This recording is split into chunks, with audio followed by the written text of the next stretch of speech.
दोस्तों जरा सोचो, अगर चोर बहुत पढ़े लिखे हो, वेद शास्त्र जानते हो और खुद को दुनिया का सबसे बड़ा पंडित समझते हो, तो क्या वे कभी पकड़े जा सकते हैं? और अगर चोरी सीधे बीरबल के घर हो जाए, तो क्या बीरबल भी हार सकता है?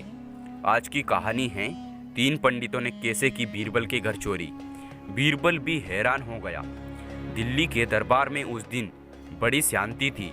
बादशाह अकबर अपने सिंहासन पर बैठे थे। दरबारियों की कतारें सज चुकी थी। बीच में खड़े थे चतुर बीरबल। अकबर ने मुस्कुराते हुए बीरबल से कहा, आज कोई नई बात सुनाओ बीरबल। बीरबल ने हाथ जोड़कर कहा, जहाँ बना, आज तो शांति ही सबसे बड़ी बात है। यह बात सुनकर अकबर हंस पड़े, लेकिन किसे पता था कि यह शांति ज़्यादा देर की नहीं है। बीरबल का घर।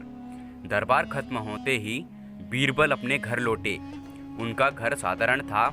ना कोई सोने के दरवाजे थे, ना कोई चांदी की दीवारें, लेकिन घर में था ज्ञान, समझ और सादगी का खजाना। बीरबल के पास कुछ खास वस्तु थी। पुरानी पिंडलियाँ, राजा के दिए हुए इनाम और कुछ रहस्यमय कागज। यही चीजें तीन लोगों की नज़र में पड़ गई। तीन पंडितों की एंट्री। शहर के बाहर रहते थे तीन विद्वान पंडित। तीनों खुद को महान विद्वान समझते थे। पहला पंडित शास्त्रों का ज्ञाता था। दूसरा पंडित तर्क और चालाकी में माहिर था। तीसरा पंडित ज्योतिष और वैज्ञानिक का जानकार। तीनों में एक बात सामान्य थी, अहंकार।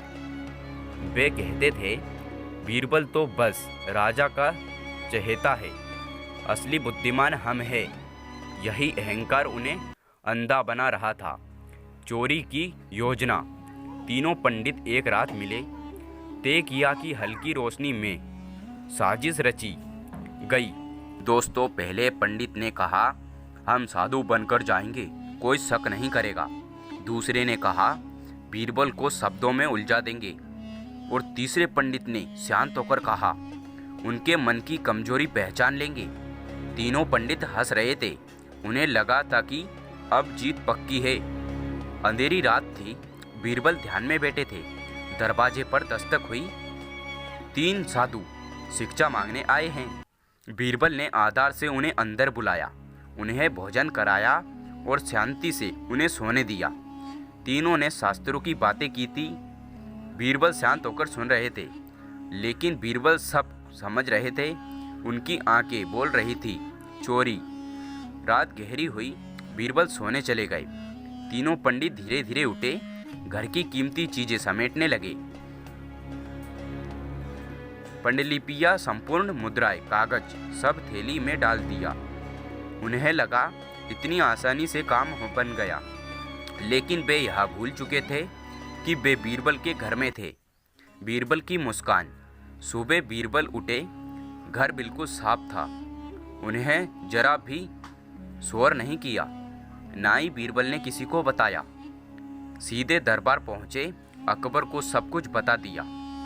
अकबर क्रोधित हो गए। अकबर ने कहा, अपराधियों को पकड़ो। बीरबल ने रोक दिया। बीरबल ने कहा, जहांपना, मुझे बस 3 दिन दीजिए। बीरबल को 3 दिन दिए गए। जाल बिछाता है। बीरबल ने अपना जाल बिछाया। बीरबल ने पूरे शहर में घोषणा करवाई, 3 महान पंडितों को इनाम मिलेगा। शर्त थी, जो सबसे बड़ा ज्ञानी सिद्ध होगा, उसे ही बहुत ही धनवान ज्ञान का इनाम मिलेगा। तीनों पंडित दौड़ते हुए दरबार पहुंचे। उनकी आंखों में लालच साफ झलक रहा था। बीरबल ने प्रश्न पूछे, उत्तर भी उन्होंने सही दिए। फिर बीरबल ने कहा, अब अंतिम परीक्षा घर में होगी, सच्चाई का सामना। बीरबल ने तीनों को अलग अलग कमरे में बैठाया। हर कमरे में रखी वही चोरी की चीजें। बीरबल बोले, जो चीज खुद बोलेगी वही सच्चा चोर है।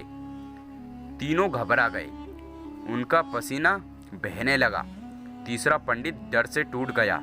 उसने सब कुछ कबूल कर लिया और न्याय मांगने लगा। दरबार में तीनों को लाया गया। अकबर ने कठोर दंड दिया। बीरबल ने कहा, जहाँपना, इन्हें ज्ञान का सही अर्थ समझाइए। इन्हें दंड नहीं, सेवा दी गई ताकि अहंकार टूट जाए। और फिर इस कहानी से बीरबल ने सिखाया, पढ़ाई बिना चरित्र के बेकार है, लेकिन अहंकार सबसे बड़ा चोर है। चालाकी सत्य से नहीं छुपती, सादगी सबसे बड़ी ताकत है। बुद्धि शोर नहीं करती, काम करती है। दोस्तों, अगर आपको इस कहानी को सुनने के बाद कुछ सीखने को मिला हो तो प्लीज़ इस कहानी को लाइक करें और चैनल को सब्सक्राइब करें और अपनी कमेंट में राय ज़रूर बताएं आपको इस कहानी से क्या सीख मिली, क्योंकि आपकी एक लाइक अगली कहानी को जन्म देती है। दोस्तों, मिलते हैं को नेक्स्ट वीडियो में। तब तक के लिए जय हिंद, वंदे मातरम।